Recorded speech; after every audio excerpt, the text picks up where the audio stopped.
Hello comrades, it's TheFinnishBolshevik. In this video I will debunk anti-communist propagandist Vladimir Brovkin's claim that the Bolsheviks lost Soviet elections practically everywhere in the spring of 1918. This is part of a whole series that I've been making about the Menshevik attempt to overthrow the Bolsheviks. I'll put a link to the whole playlist in the description. So in this video, first I will talk about the sources that Brovkin uses and that other anti-communists use. He admittedly relies almost exclusively on Menshevik newspapers and also on White Guard publications. He uses very few other sources, none of which really verify his claims. The election results are not available for every Soviet city, but I will use what is available. However, first I will discuss the Moscow Workers' Conference elections of 1918 as one indicator of the popularity of various parties. After that, I'll talk about the rural Soviet elections of 1919, and lastly I'll talk about the Soviet elections in all cities where information is available. Luckily, I have been able to find information for most of the big cities. There was also the so-called Workers' Assembly movement, the largest worker opposition movement during Bolshevik times. Brovkin claims that the assembly movement was very important and threatened the Bolsheviks, demonstrating that the workers were really against the Bolsheviks. But those claims too are completely false. But I'll probably talk about the Workers' Assembly movement in the next episode. Anyway, so let's get right into it. The problem with using Menshevik and SR newspapers as practically the only source should be obvious.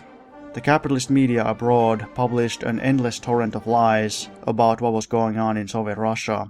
According to A.R. Williams, quote, "The lie factories ground out their daily grist of papers and posters telling of the imminent fall of the Bolsheviks, of Lenin's flight to Finland with 30 millions of gold and platinum stolen from the state bank, of the massacres of women and children by the Reds, of German officers in command at Smolny," unquote. The capitalist newspapers, together with representatives of the Menshevik-SR government of Kerensky, claimed that the Bolsheviks were preparing to carry out a massacre where every member of the bourgeoisie in Russia would be killed. This information, which was totally false, was presented as absolutely genuine by them. Evans Clark writes that, quote, "Mr. Bakhmetev, the so-called Russian ambassador at Moscow, appointed by the long-defunct Kerensky government and, at the time, representing only the ambitions of the enemies of Soviet Russia, went as far as to propose on November 7th to the Department of State at Washington that the Bolsheviki and German agents be held personally responsible for the massacre before an international court." Toivonen writes, quote, "By November 1919, the prestigious New York Times had reported 91 times that the Bolsheviks had been overthrown or were about to be overthrown," unquote. The book Facts and Fabrications About Soviet Russia lists countless examples of fake news stories published by the capitalist newspapers in case you want to take a look. Many capitalists who arrived to Soviet Russia believed in the myth of the nationalization of women, which was spread by all capitalist newspapers. Only actually visiting Soviet Russia caused them to realize that it was fake. Toivonen writes, quote, "Later the myth deepened based on false information. According to the myth, the women belonged to the people and they had to register in the Ministry of Free Love. Supposed instructions said how long and how often a given worker was allowed to use a woman. The rumors originated from declarations of anarchist groups, which temporarily held power. For example, in the United States, the myth was still being repeated well into the early 1920s, unquote. The anarchists claimed that the whole thing was a capitalist fabrication. Maybe it was. Brailsford writes, quote, "Dr. E.A. Ross lists 49 stories broadcast throughout America which have been proved totally false. Other writers have pointed out similar facts. Walter Lippmann, editor-in-chief of the New York World, in his illuminating study of all Russian news which appeared in the New York Times in the early period of the revolution, has proved the stupidity, inaccuracy and falsehood of the facts and fabrications which have passed as news," unquote. Here is one example of how stories about supposed huge worker revolts against Bolshevism were invented and spread in capitalist media. Quote, "The mass meeting outside the Pudilov works is an old story. A group of anti-Bolshevik working men in some factory will call a mass meeting, and it will be attended by all the members of that party all over the city, who then vote unanimously for a strike in the works. The rumor spreads abroad that the Pudilov or Sormovo factory workers are on strike, 10,000 strong. the Pudilov or Sormovo Soviet then holds a meeting and votes its confidence in the Bolshevik government by an overwhelming majority. But the opponents of Bolshevism have heard and cherished the story, and it is solemnly confided by various bourgeois émigrés to the British embassy at Stockholm and wired to His Majesty's credulous government." Unquote. Before the Kronstadt mutiny in 1921, the capitalist and Menshevik newspapers also published all kinds of fake stories about supposed revolutions in Petrograd, Moscow, etc., in order to fool the people into thinking that the Bolsheviks have been overthrown, and therefore that everybody should join the counter-revolutionaries to be on the winning side. In Soviet Russia, monarchist terrorists helped Mensheviks publish these lies. Menshevik and SR newspapers and other publications even presented Denikin and many other white generals as Democrats. See, for example, International Press Correspondence, Volume 2, Number 47, June 12, 1922, or any SR publication published in the West, such as that by Eroshin. For example, listen to what this Right SR writes, quote, "More and more territory is being freed from the Bolsheviks. The workers are beginning to realize, as many of them have already realized, that without statehood, without a recognized governmental power, without political liberty and self-rule, that under tyranny, covered though it be with the most grandiose nomenclature, socialism, communism and such like, life is unbearable, progress is impossible, and knowledge, humaneness and the common welfare, the welfare of the working class included, is a hollow pretense." Unquote. So the workers were supposedly realizing that under the white generals there was humaneness, liberty, self-rule and welfare, while under socialism there was tyranny and destruction of statehood. Now imagine using newspapers published by these people as your source of information. You would think that the Bolsheviks have nationalized women, are German agents, and that they were overthrown 100 times in a year. According to an anti-Bolshevik newspaper, the capitalist press published pictures of workers shot by Bolsheviks, which were actually workers killed by the Kerensky government. This is actually a practice that some capitalist documentaries still use to this day. Some of the various lies were even believed by leftists. The writers of the American communist magazine, The Liberator, read from the capitalist media and believed that Lenin had arrested the Menshevik leader Plekhanov and the famous Right SR Breshkovskaya, but it was a complete fabrication.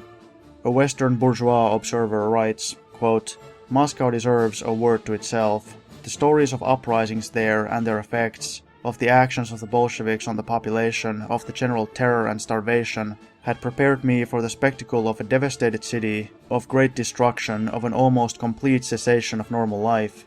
Imagine then my stupefaction at finding streets thronged with people pursuing their daily business, trams running packed with passengers, droshkis, that is horse carriages, numerous, and as extortionate as in the old days, street markets as numerous and as active as ever, and a general air of peace and security over everything. The streets were clean, the boulevards and public gardens well cared for, the churches open for service, constantly and announcing the fact by their bells." Unquote. Despite their inherent unreliability, capitalist historians today consider Mensheviks, especially their newspaper, published in Germany and France, the Sozialistisches Westnik, to be a so-called classic source. Anti-communist Asher writes, quote, "Most of the émigrés settled in Berlin, where, under Martov's direction, they founded a periodical, Sozialistisches Westnik, at the time the most reliable source of information on Russia in the West." Unquote. Capitalist historians still use it as a source today, and let me tell you, it is not reliable. Historian Arch Getty pointed out in his book The Origins of the Great Purges that this newspaper is the source of many long-lasting falsehoods and fake stories. For example, the so-called Letter of an Old Bolshevik, a famous forgery, was published originally in the Menshevik Sozialistisches Westnik. Anti-communist hack Liebig says that, quote, "The Letter of an Old Bolshevik is the most important document published by Sozialistisches Westnik in the 1930s and is potentially one of the most important sources on that period," unquote, which is an absolutely maddening statement. He says that it's the most important source, and it's a total fraud. Even Liebig is forced to admit that, quote, "controversy about its accuracy and reliability continue to this day," unquote. The document is a complete forgery from beginning to end. Later I'll probably make a whole different video devoted to discussing just that fabrication. I have a series of videos about fake sources. I'll put a link to that in the description as well. In his book The Proletarian Revolution and the Renegade Kautsky, Lenin also shows that for his anti-Soviet writings, Kautsky received all his information and arguments from right Mensheviks, Maslov, Stein and Axelrod, which is why he makes so many blatant factual errors. Based on the lies and distortions given to him by Mensheviks, Kautsky wrote propaganda slandering Bolshevism and advocating for an armed invasion against Soviet Russia. The capitalists didn't stop there, they even forged Bolshevik newspapers and created other fabrications such as the so-called Sisson documents and the Zinoviev letter. Some of these forgeries were made together with Russian White Guard émigrés, allies of the SRs and Mensheviks. Yet, anti-communist historian Sakwa states that Menshevik newspapers, quote, "while the complete accuracy of their statements is perhaps not always assured, they are the best non-Bolshevik mirror to the events of this period," unquote. What an amazing statement. Oh yeah, their complete accuracy is not always assured. That is quite an understatement. Brovkin continues a long tradition of propagandists because it seems he also, just like Kautsky, was inspired to write his works because he met and became friends with émigré Mensheviks and received most of his information from them. In particular, Brovkin collaborated with Menshevik Boris Sapir and received collections of Menshevik newspapers. Brovkin writes, quote, "I would also like to express my gratitude to Boris Sapir of the Institute for Social History in Amsterdam. As a member of the Menshevik Party and a scholar, he knew many leading Mensheviks personally. His observations and insights are uniquely valuable," unquote. Oh yeah, I'm sure, very valuable. Brovkin states that his other sources were propaganda works by the right SRs, anti-Bolshevik sections of the left SRs, and by whites under General Denikin.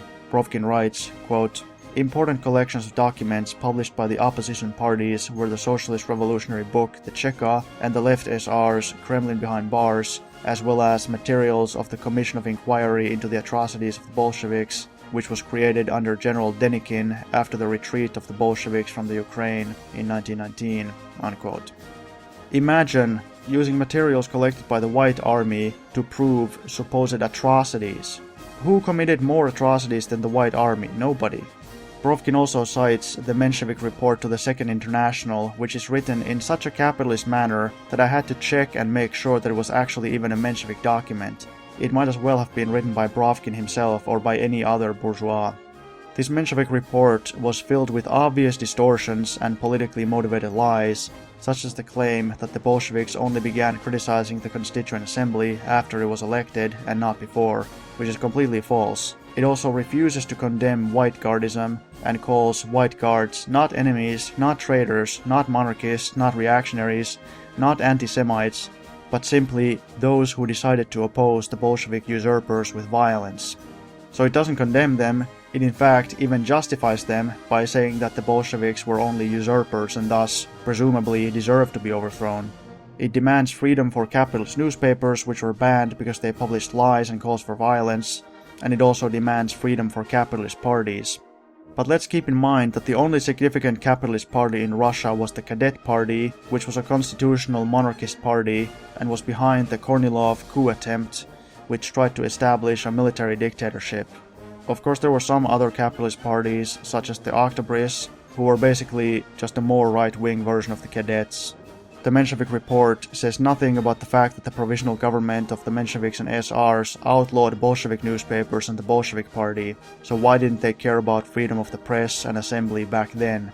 These same parties of the Second International, murderers like the Right Social Democrats of Finland and Germany, who killed thousands and tens of thousands of workers, worked in governments which outlawed working-class newspapers and other socialist and communist parties and trade unions.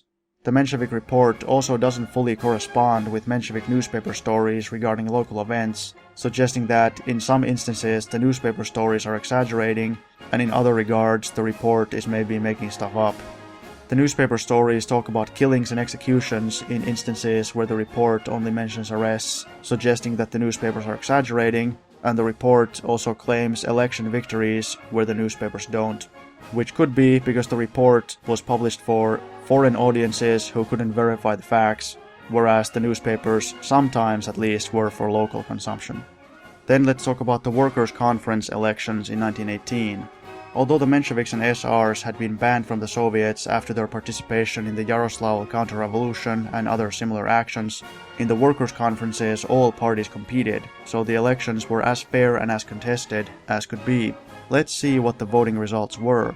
Anti-communist historian Rabinovich writes, quote, "The original impulse for the district workers' conferences that were convened in Petrograd in the spring of 1918 came from the dramatically expanding dissatisfaction of Petrograd labor with deteriorating economic conditions. The first city district's workers' conference was by no means an exclusive enterprise of Bolsheviks and left socialist revolutionaries. In accord with the inter-district conference's instructions, all political groups in the first city district Soviet were represented in the organizing and credentials commissions."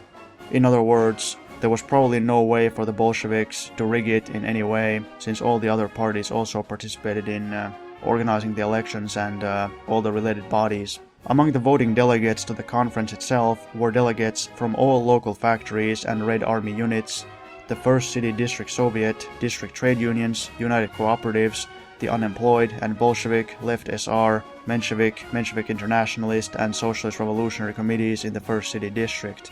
A majority of conference participants were elected at special factory and office assemblies and at meetings of the unemployed according to specific norms. An estimated 23,000 to 25,000 working citizens were represented. While Bolshevik and left socialist revolutionaries had some advantages in the election of delegates, even Bolshevik opponents seemed to concede at the conference's close that on the whole it had been fairly organized and run. All told, among the 201 voting delegates were 134 Bolsheviks, that is 67%, 13 left socialist revolutionaries, that is 6%, 30 Mensheviks and Menshevik Internationalists, that is 15%, and 24 socialist revolutionaries, that is 12%. Among an additional 30 delegates with deliberative, non-voting rights were 24 Bolsheviks, 3 left SRs, 2 Mensheviks and Menshevik Internationalists, and 1 right SR." Unquote.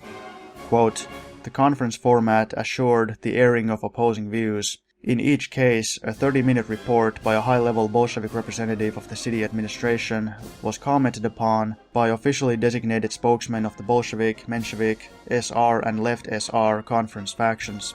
Each of these spokesmen was allotted 15 minutes. Comments from the floor were then entertained, and administration spokesmen were given 15 minutes for rebuttal, after which delegates voted on resolutions offered by the opposing sides." Unquote. Quote, "Had the situation of the Bolsheviks among Petrograd factory workers been decisively undermined, or were workers, however hungry and disappointed, at bottom still loyal to the Soviets, as the Bolsheviks naturally hoped? Did workers criticize the Soviets as a loving mother scolds her children, fearful that they might become spoiled, as a Bolshevik factory representative insisted, or did their disaffection go significantly deeper than that?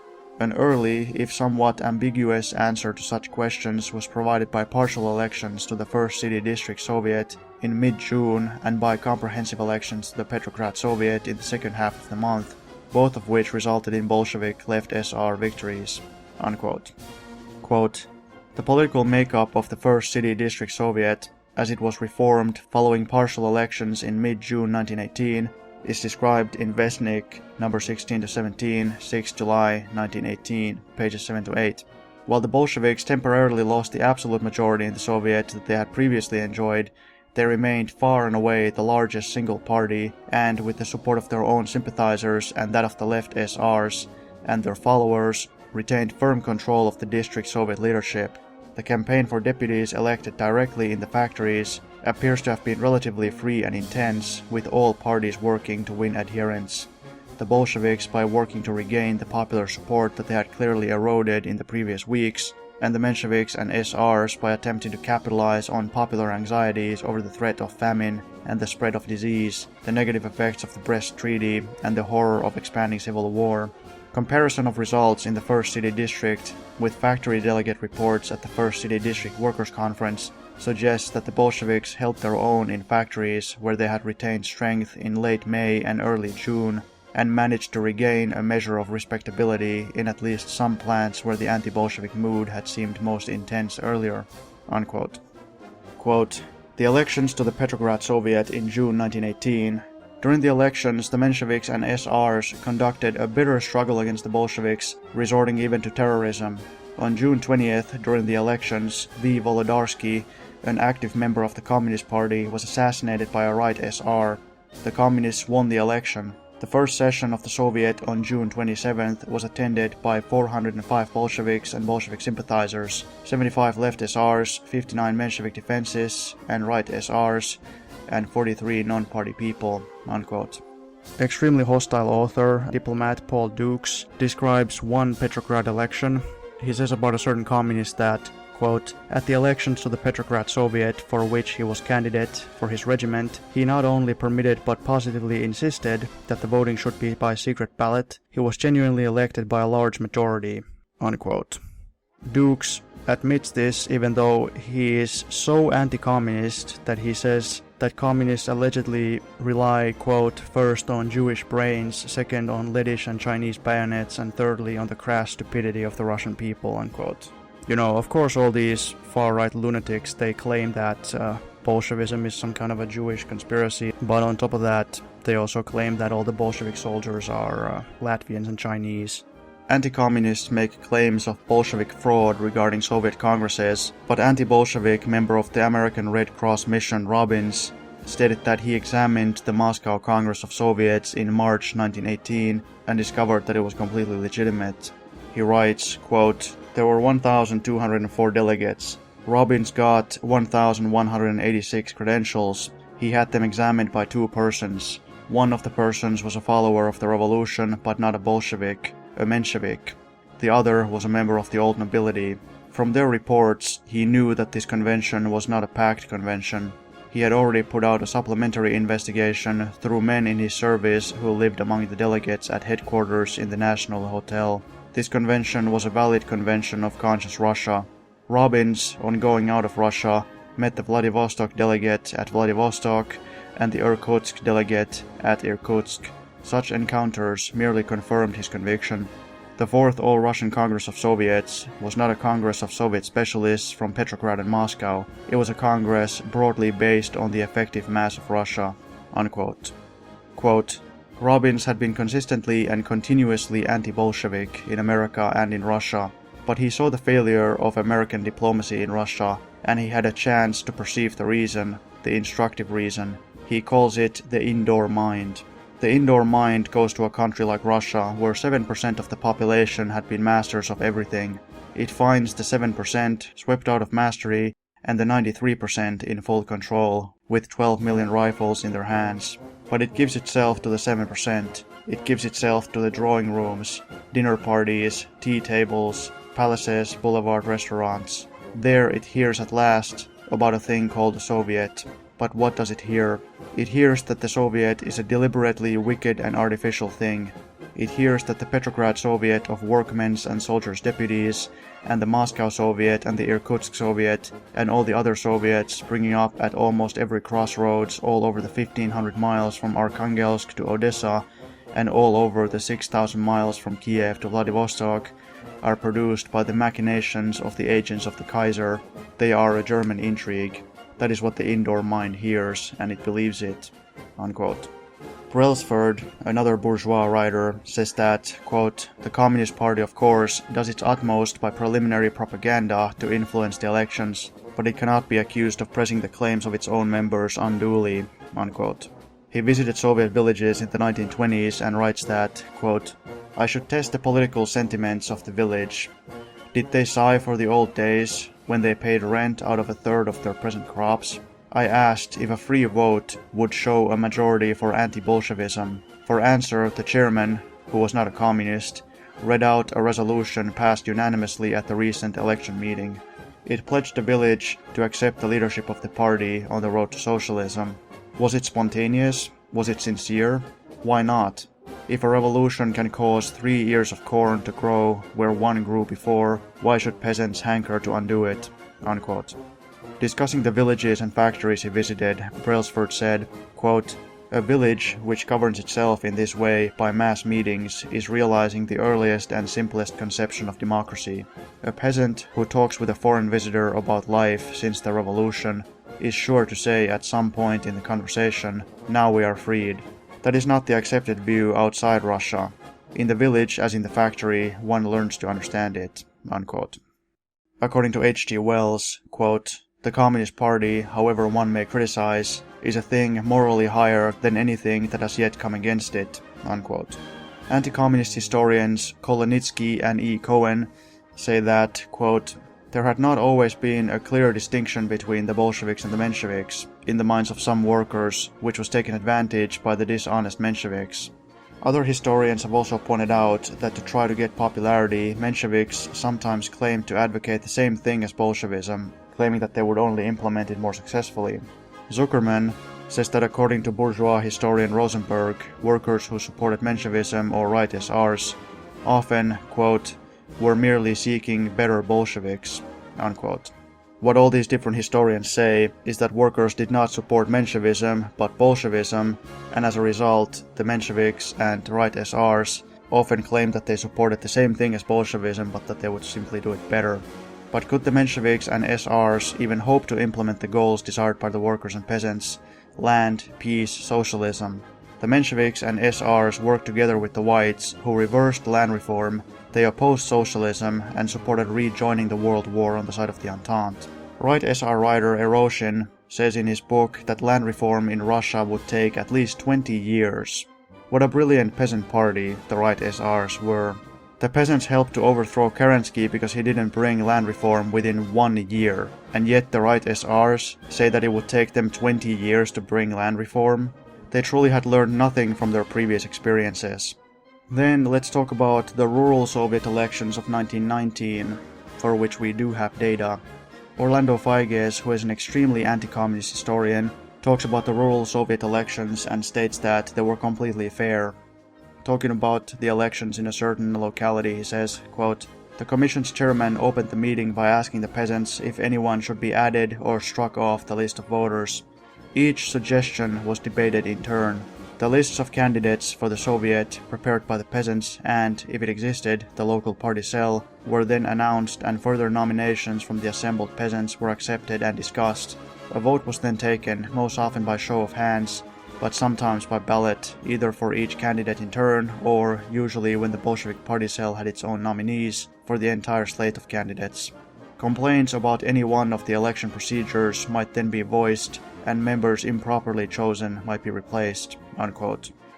He says that at Volost Soviet elections, the conservative villagers did things in their own way, and the Bolshevik government didn't interfere. He writes, "Government instructions were constantly infringed in the village elections by the traditional customs of the village mir, that is, the village meeting. Women were generally denied the electoral rights granted by the constitution, while a larger number of Soviet members was often elected than permitted officially. The Commissariat of Internal Affairs complained frequently during 1919 that the commissions were wrongly elected and short of staff," unquote. He further says that, although traditionally in village meetings women were not allowed to vote, and the peasants sometimes continued to deny women voting rights, women actually did vote in almost half the elections in 1919. In the feudal mir, only heads of households voted, so therefore even in many Soviet elections in the countryside, the peasants only sent the head of their household to vote. This wasn't what the Bolsheviks wanted, but they didn't prevent it, because they wanted to let the peasants do things in their own way. However, the Bolsheviks did insist that landless peasants and farm workers be given the right to vote in the Soviets, while in the mir only those who owned land had the right to vote. And in 1920, quote, "a national campaign was launched to increase female participation in rural Soviet administration," unquote. Figes writes, quote, "The records of the 1919 election results are found today in the Central State Archives of the October Revolution. Although many suffer from very low levels of literacy and numeracy, none of them manifests any sign of fraud. They provide a genuine and valuable insight into rural political life and culture during the Civil War," unquote. Figes discusses the election results to more than 1,000 village Soviets, and he states many of the same things that we've seen from other historians, such as, quote, the number of Bolshevik party members in the villages declined due to the mobilization of party members by the Red Army, unquote. But again, such changes in Bolshevik strength in given localities did not represent any actual change in the mood of the population, but only the literal movement of the people themselves. According to the data provided by Feiges, the Bolsheviks usually had the majority in the congresses of UEST Soviets, although sometimes, especially when more and more communists were being sent away to the fronts, as many as half of the representatives could be non-party while the rest were Bolshevik and Bolshevik sympathizer. According to a Finnish historian named Toivonen, quote, class terms were already familiar to the peasants, and the Bolsheviks didn't have to provoke class hatred in the countryside. Instead, the peasants destroyed the landlords and rich peasants' kulaks based on their already pre-existing class-oriented thinking, unquote. And he further says that, according to bourgeois eyewitnesses, quote, the peasants were relatively satisfied with the Bolshevik government. Additionally, the peasants seemed to think that the Bolshevik government was significantly better than the white forces which the peasants hated, albeit very few peasants had ever heard of things like the dictatorship of the proletariat or the Third International, unquote. According to Feiges, the Russian peasantry was, quote, on the whole, loyal to the Bolsheviks, unquote. According to Anna Louise Strong, after the Civil War ended, quote, so clear was the improvement in everyone's living conditions that in the December elections of that year, the Communist Party based their election speeches on it. They told what their plans had been and how they carried them out, and ended, look in your own pay envelope and decide whether you are better off this year than the last. The communists got a larger percentage of the votes than at any time before, unquote. At one election meeting, quote, a social revolutionary got up and denounced the government for failing to keep its promises.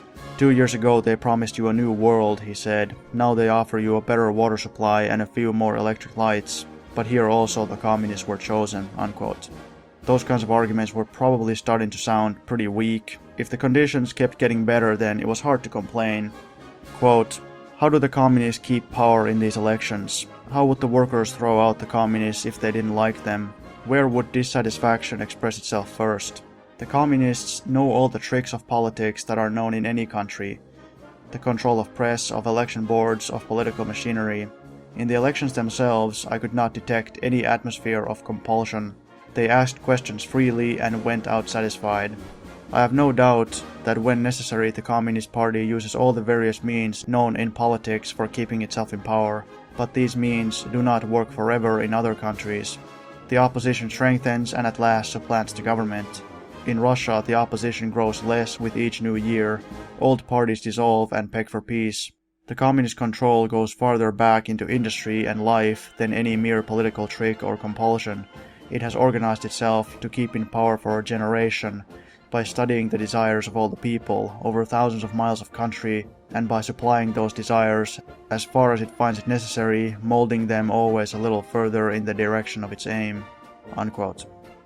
Quote, the year before, the complaint had been about food, made in the form of protest meetings and near riots. Now everyone had enough to eat. There were no more protest meetings. The complaints went in orderly manner through unions and factory committee and press, and were eventually attended to in slow Russian fashion, unquote. I tried my best to verify Brovkin's claims. He claims that the Mensheviks won Soviet elections in quite a few places.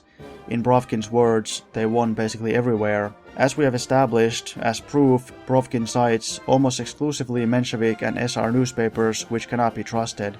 In a couple of instances he does cite Soviet books, but they almost never verify his claims. In one instance, Brovkin writes that the Menshevik right SR bloc received a majority in Nizhny Novgorod, Saratov and Kazan, citing a Brezhnev-era book from the USSR, but the book doesn't actually say that. Instead, it says that the Menshevik and right SRs gained leading positions in some places, which is not the same thing. It also doesn't talk about the places which Brovkin claims. Instead, it talks about Izhevsk, Arkhangelsk, etc., which makes it clear that it doesn't mean majorities, because we know that in Izhevsk, the majority did not vote for the Mensheviks or right SRs. Also, at least according to a book written by right SRs who were in Kazan at the time, most workers in Kazan support the Bolsheviks. Also, I have the election results for Saratov, showing that the Bolsheviks actually won, but I'll talk about that in just a moment.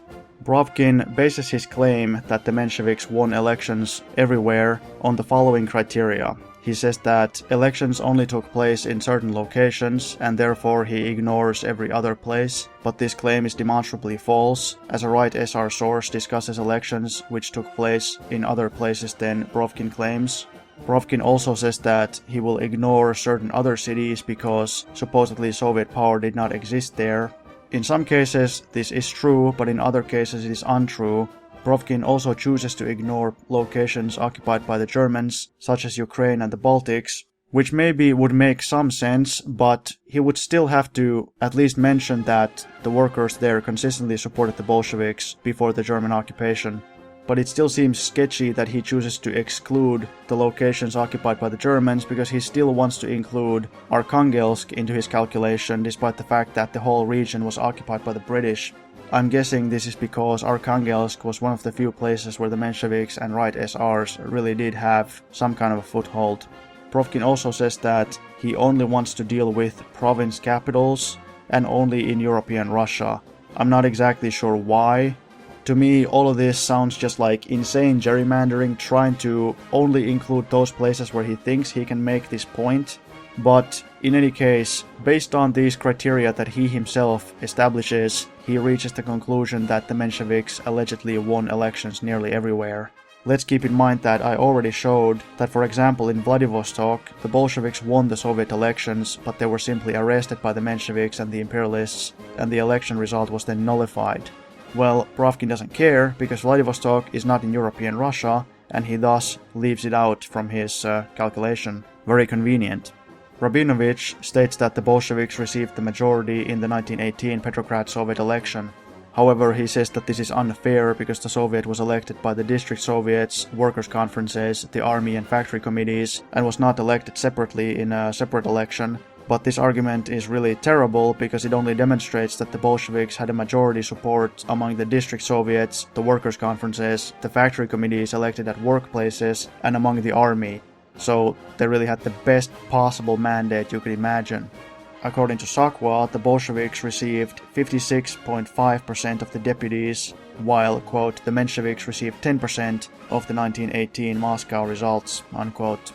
However, Brovkin says that he doesn't include either Moscow or Petrograd into his consideration for some unexplained reason, and he admits that the Bolsheviks won the elections in both these cities, which were the leading proletarian centers of the country. I would argue that the workers' conferences, for example, provide really strong proof that the Bolsheviks were very popular, because in those elections there was free debate by all the competing parties. All the competing parties were able to run. All the competing parties took part in actually organizing the elections and counting the votes. And the elections were carried out in the most proletarian cities and in the actual workplaces. And the Bolsheviks received the absolute majority. Brovkin naturally ignores this. But if we accept Brovkin's rather contrived criteria, then are his claims true? Did the Mensheviks actually win elections everywhere? Well, it is not true. Even if Brovkin's information was completely true, it would still mean that even in European Russia, there were twice as many places where the Bolsheviks had the majority in the provincial capital Soviets, compared to those where he claims the Mensheviks and right-SRs did. He tries to wriggle out of this by claiming that those other places did not hold elections recently. However, even according to an SR article and other capitalist sources, this is false. These claims are pure hypocrisy because the Mensheviks themselves always tried to prevent various elections when they held state power. During the Kerensky government, the Mensheviks also used the police and army to dissolve some Bolshevik Soviets, such as that in Kaluga. Quote, when Bolsheviks in Kaluga gained majority in the local Soviet, the commissar of the government called soldiers from Minsk and dissolved the entire Soviet, unquote. Naturally, Brovkin doesn't mention anything like this. Instead, he strongly implies that the Mensheviks would never do anything like that because they were supposedly so committed to democracy or something. In the Soviet Central Executive Committee, that is, in the government, Mensheviks shouted at Bolshevik Sosnovsky that the Bolsheviks were supposedly destroying the Soviets. Quote, and you, he retorted, disbanded the Soviets in the Don area and in other places. Voices from the right shout, in Yaroslavl, for instance, who disbanded them? Sosnovsky responds, In Yaroslavl, the Soviet has not been disbanded, the Mensheviks left of their own accord, unquote. Brovkin himself admits that in some cases Mensheviks indeed did do exactly that. So what can we learn from this debate in the Central Executive Committee? Well, we learn that the Mensheviks accuse that the Bolsheviks are supposedly destroying Soviets, but the Bolsheviks not only demonstrate that that's not true, but they also state that actually it's the Mensheviks who have been disbanding Soviets.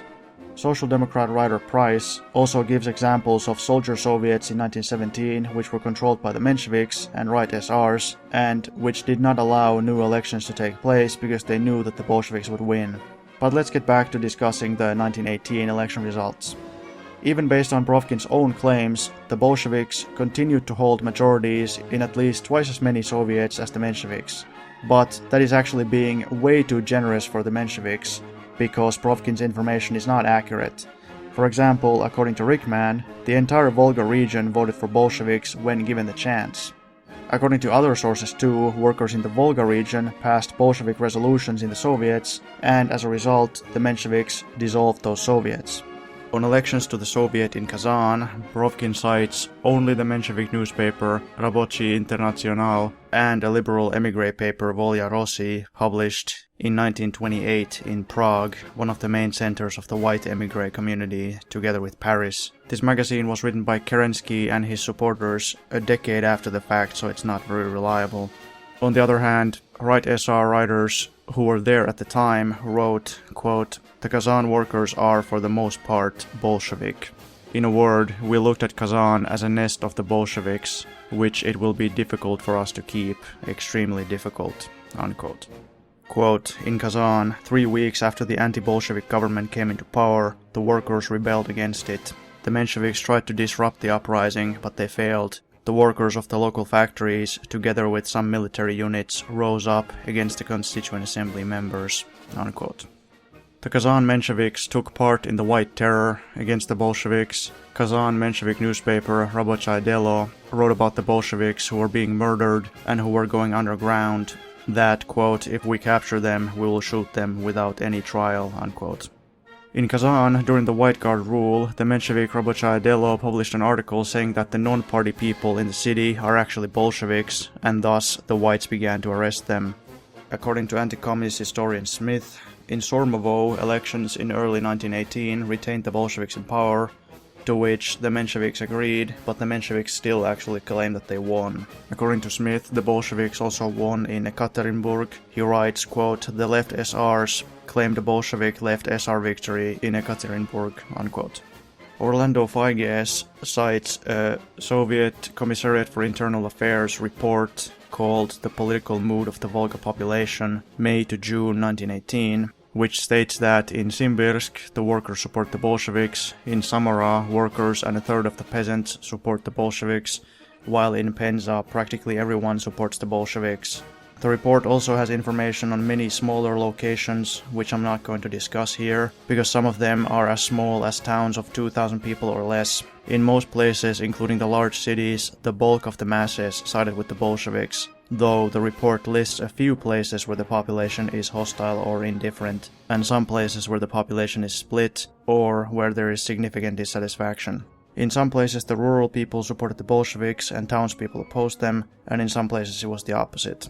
This is a secret NKVD report, which was never published and it was never intended to be published, so there's no reason to doubt that it's truthful.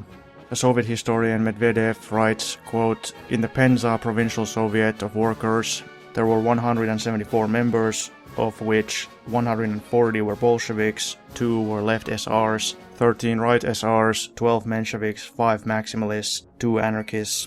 There were 292 members working in 7 district Soviets of the Penza province.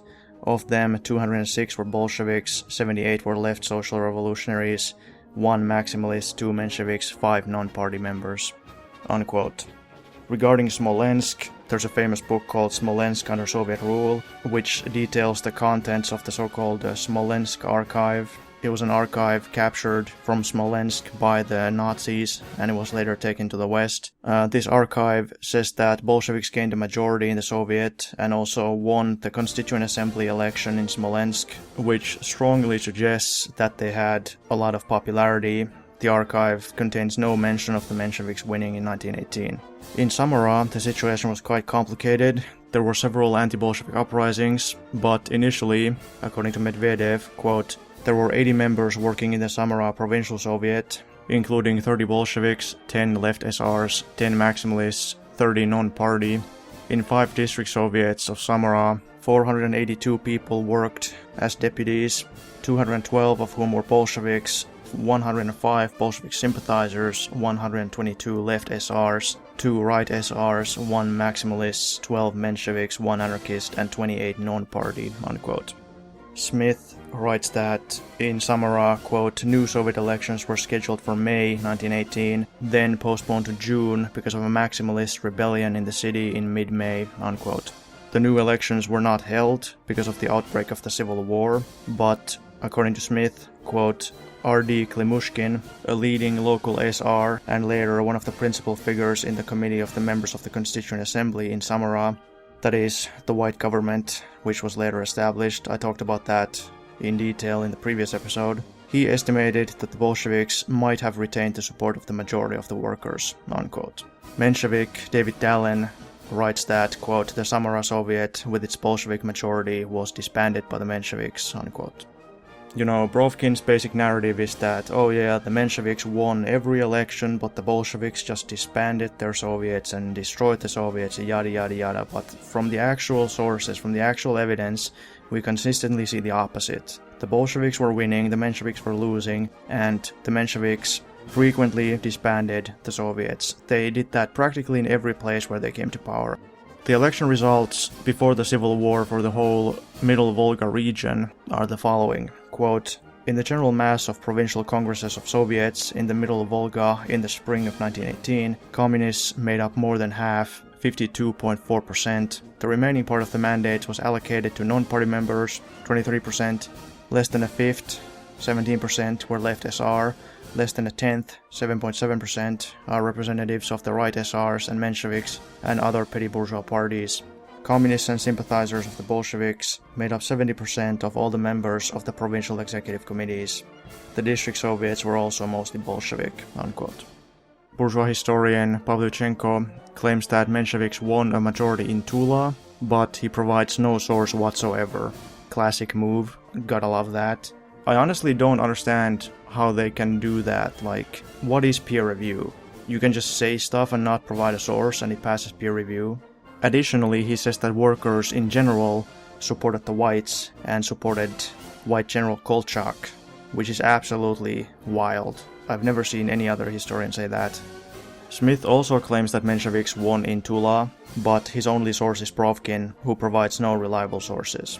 I do not have any election results for Rostov, but I will point out that all the sources which Brovkin cites regarding supposed Bolshevik wrongdoings and atrocities in Rostov come from Menshevik papers, as usual, some which were only published in the West, and Brovkin himself even points out that the source that claims Bolsheviks threatened Mensheviks with a machine gun is a White Guard publication published in Paris during the Civil War, and Brovkin admits that the source has eliminated all mention of atrocities by White Guards and has further exaggerated previous anti-Bolshevik claims taken from Russian Menshevik papers, thus demonstrating its clear dishonesty and untrustworthy nature. It basically contains willful fabrications. So, although I do not have election results for the Rostov city, I have information about the Don region in general. There's a newspaper exactly from the time period that we are interested in, so from April 1918,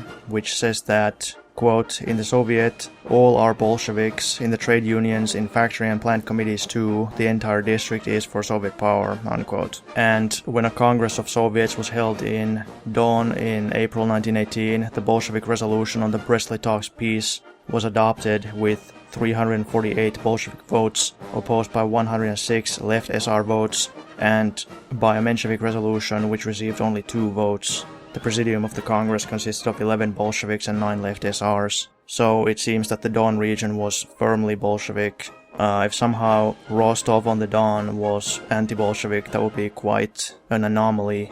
Capitalist historian Karsh writes that in Voronezh, Mensheviks and right SRs apparently lacked support among soldiers and organized workers to such an extent that, quote, the October uprising in Voronezh was therefore neither complicated nor dangerous for the Bolsheviks, unquote, and there was basically nobody to resist them. Karsh also cites a Commissariat of Internal Affairs report from March 1918, which says that in Voronezh, quote, the Soviet belongs completely to us, unquote. That is, to the Bolsheviks. Each town in Russia at the time seemed to have a slightly different situation, which I think is very interesting. Nationwide, the big parties were obviously Bolsheviks, SRs, and Mensheviks. Most people have never even heard of these other parties like Octobrist, Maximalist, etc. But some of those parties might have had local significance. Obviously, nationwide, the Maximalists were not a big power, but in some towns they were. So in some towns, anarchists might be a strong force, in another town, maximalists might be a strong force. In Voronezh, for example, the bourgeoisie and the liberals seem to have been unusually strong. There was a much larger vote for the Cadet Party in the city Duma elections than in most other towns. In the Constituent Assembly election, there was a larger support for right SRs and not for the cadets, meaning that in those elections, the right SRs received the support of the bourgeoisie, that is, they received the votes of the people who otherwise would have voted cadet, clearly demonstrating that the capitalists supported the right SR party. In Voronezh, the Mensheviks did very poorly both before and after the October Revolution. Brovkin claims that no data exists for Voronezh Soviet elections. I was able to find the election results. Quote, at the Third Provincial Congress of Soviets in March 1918, the SRs suffered total defeat. At the Congress, the left SRs found themselves in an insignificant minority. Out of 543 delegates of the Provincial Congress of Soviets, the left SRs, together with the Mensheviks, Bundists, anarchists, right SRs and Trudoviks, had only 152 delegates, while there were 320 communists and their sympathizers. The rest were non-party, and the non-party delegates present at the Congress stood firmly in favor of the communist proposals, unquote. Regarding Vologda, Social Democrat Price says that in the Vologda Soviet, at least in March 1918, the Bolsheviks had a majority. However, he says that the local Duma still operated and did not follow the Bolshevik laws. The Duma obviously was the capitalist local government, and Price also says that the Red Guards and their chief had been bribed by the capitalists and were in league with business owners and market speculators. Vologda was the place where almost all the imperialist embassies were located, and it was basically the main center of White Guard intrigues, and the Whites practically held power there. So I'm sure the fact that the capitalists had been able to bribe even the Red Guards relates to the fact that the Whites were secretly taking power there. That was basically their first launching area. Even before they started the invasion of Arkhangelsk, they had already established themselves secretly in Vologda. Then let's talk about Saratov. So Brovkin claims that Mensheviks won the elections in Saratov. That is not true. Capitalist historian Donald Rowley has published the election results for the Saratov Soviet in April 1918, and they are as follows. There were 190 non-party delegates. There were 116 Mensheviks and right SRs combined. There were 386 communists. Communists together with communist sympathizers were 514. Communists together with their sympathizers plus anarchists and maximalists who were their allies at the time were 539. And if we also add the left SRs who also were allies of the Bolsheviks initially, then the number is 605. So it was an absolutely terrible defeat for the right wing.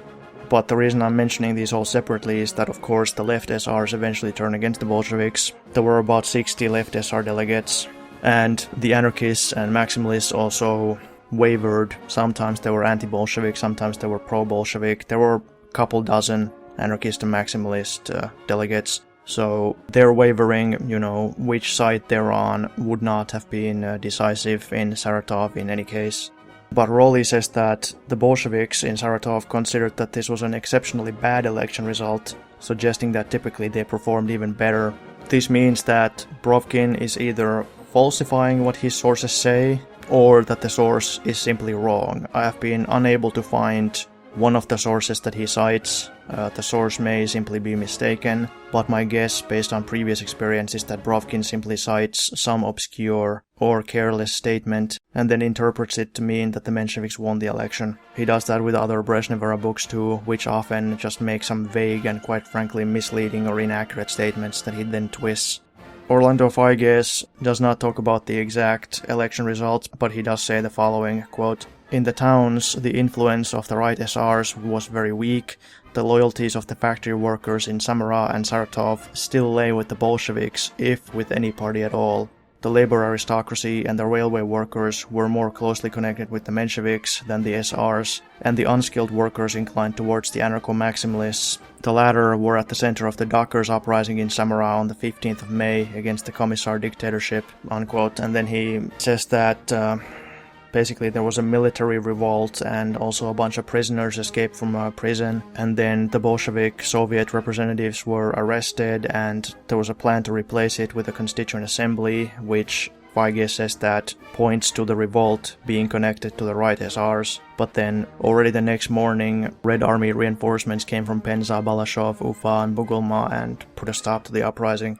Regarding Nizhny Novgorod, I found a book which contains reports by local party organizations and state organizations, not just from the Nizhny Novgorod city, but also from all over the whole region, talking about like whether the population is pro-Soviet, pro-Bolshevik, or whether or not there are problems, whether or not there's a lot of counter-revolutionaries there. There's a lot of these reports, and I'll put the info I collected from those on my blog, so if you want to check them out, the link is in the description. It's the one that says script. So I'm not going to read all the other ones, but I will read the one that talks about specifically the Soviet elections in the city of Nizhny Novgorod. Quote, "During the elections to the city Soviet, we consolidated our position and entered the Soviet with an overwhelming majority of communists or sympathizers. Having secured our position during elections, we managed to organize more than 20 party cells, of which 15 are well organized and properly functioning, organize meetings, conduct party work. The mood of the population was still bad due to the food crisis, but recently the food has improved." Unquote. Brovkin says that in Orel, the Mensheviks and right SRs tied with the Bolsheviks and didn't really win either, but he leaves the left SRs out of his calculation, which means that the Bolsheviks and left SRs almost certainly won, because I would imagine that there was at least one left SR, which would tip the balance in the favor of the Bolsheviks and left SRs.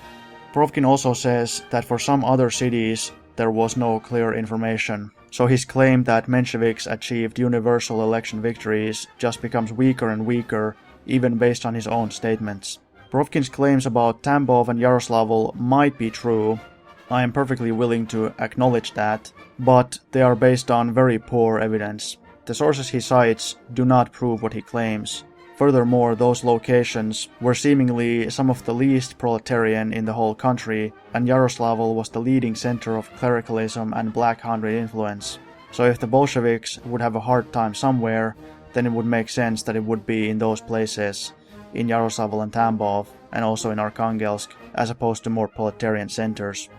Capitalist historian Israel Getzler says that in some places Mensheviks and right SRs won majorities in Soviets, but again, as is so typical, he cites no source of any kind.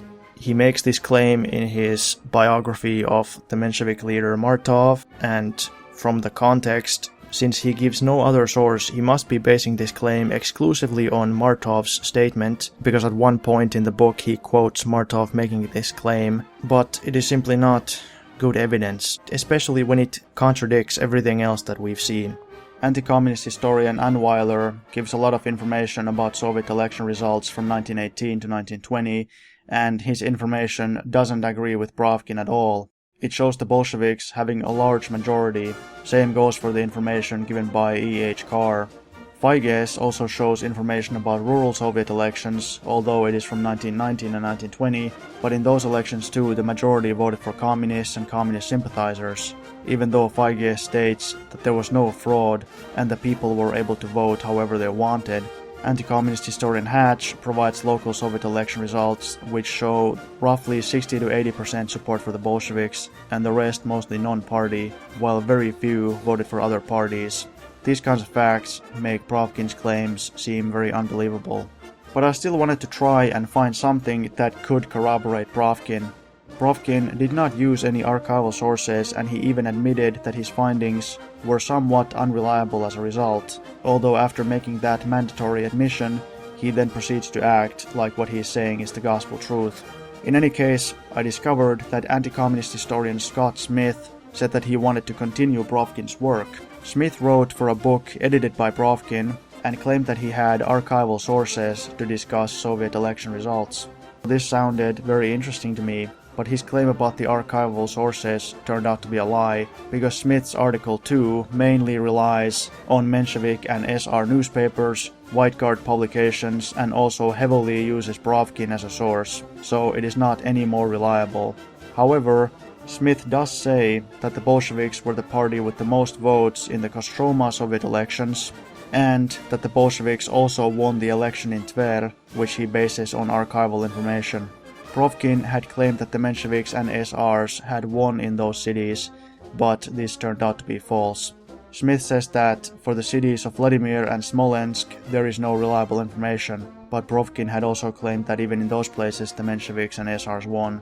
Smith's evidence casts serious doubt on this. In fact, in his later book, written after his original article, Brovkin himself was forced to admit that the newspaper of the Menshevik printers in Petrograd had claimed the Mensheviks won in Tver, though data published already, even before the opening of the archives, quote, indicate a Bolshevik majority, unquote, which, according to Smith, was confirmed in the archives.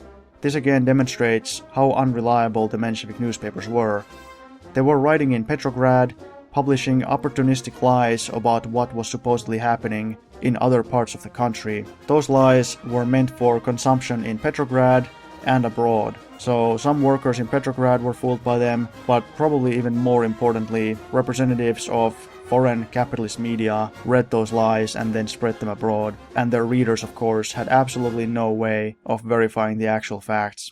A bourgeois historian named Rupp writes that, quote, while Smith refers to Brovkin's quote-unquote groundbreaking work on this subject, his evidence undermines Brovkin's argument for the viability of an alternative to the Bolsheviks, unquote. McBride, a Western journalist in Soviet Russia, concludes, quote, Russia stands overwhelmingly in support of the Soviet government, unquote, by which he means the Bolshevik government. Sadoul, a member of the French military mission into Soviet Russia, writes, quote, the Soviet government is now supported by the overwhelming majority of the workers and peasants, unquote.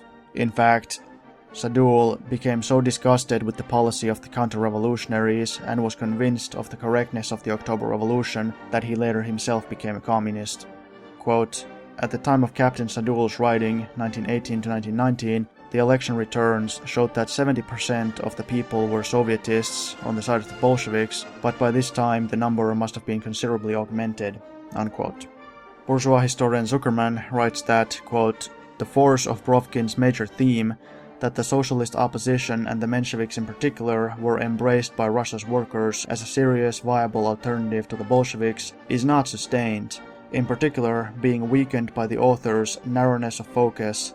The impressive work by Jane Burbank, Intelligentsia and the Revolution, Russian View of Bolshevism, clearly shows their inability to take into account the fundamental social, economic, and political differences between the European environment that nourished Menshevik ideology and Russian political, cultural, and economic realities. Under these conditions, it was extremely unlikely that Menshevism could have harnessed the proletariat to their cause. As a result, Brovkin's work has not managed to dispel the contention that the Menshevik revival in 1918 was ever anything more than ephemeral, unquote. It is interesting to note that many of these capitalist historians, they still believe that there was some kind of revival, some kind of temporary increase in the popularity of the Mensheviks in 1918. There was certainly an attempt at the Mensheviks of making a political comeback, but whether it actually materialized, that seems dubious. But even though many of these historians seem to rather uncritically believe that there was at least a relative Menshevik revival, they still think that it was not significant enough and that it was entirely temporary and entirely fleeting. It was not sustainable. The workers were not committed to Menshevism. At most, there were people who were critical of Bolshevik policies or some Bolshevik practices, and then Mensheviks tried to hitch themselves to that, but it didn't give them any kind of stable or lasting support.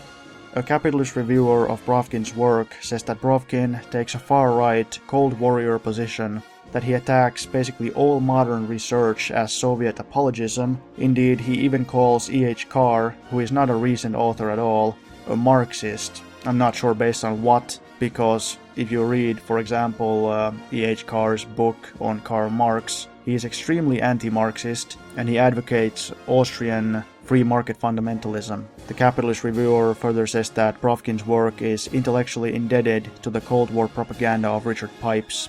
Quote, Brovkin is equally, if not more, dismissive of the revisionist historians of the 1970s and 1980s, whom he characterizes as apologists for the Soviet regime. The politics of this collection, or at least that of several contributors, profoundly compromises its value. In this context, one might speak of a Pipes school, as Pipes himself is a contributor to Brovkin's book. Brovkin and Anna Geifman are obviously intellectually indebted to him, and Jonathan Daly, Leonid Heretz, and Scott Smith were all his graduate students. This accounts for nearly half of the contributors. The reader has the impression that for some of the writers at least, the newly opened archives are simply a cudgel to be wielded against the revisionists, rather than an opportunity to increase our knowledge of the revolutionary period, unquote. And, quote, Brovkin's own contribution is little more than a diatribe against the Bolshevik regime. Brovkin's piece borders on the outrageous and is far from persuasive scholarship, unquote. I for one think that it is very interesting to analyze how anti-communist historiography is produced, how anti-communist history is written, and I always find it very interesting how these various historians actually form a relatively small group of people who all know each other, work together, are students and teachers of each other, etc. Indeed, Geifman is so far right that they complain that Western capitalist historians are too strongly influenced by Marxist views. Brovkin is clearly part of the far-right Pipes school. In his book Behind Front Lines of the Civil War, he thanks his mentors and helpers Richard Pipes and Adam Ulam, both famous far-right Cold Warriors. According to a capitalist book, The Bullet Mission to Russia, quote, the Soviet form of government is firmly established. Perhaps the most striking fact in Russia today is the general support which is given to the government by the people, unquote. American Captain W.W. Pettit, American diplomat Bullitt's assistant, stated that, quote, in Petrograd, I presume the present communist government has a majority of the working men behind it. My conclusions are based on conversations with not only communists, but also many opponents of the communist government, members of the aristocracy, businessmen, and foreigners, unquote. Thanks a lot for watching. I will see you guys next time. Please remember to like and subscribe, and also to turn on the notifications. All my social media is linked in the description, as well as links to my Patreon and my Discord server.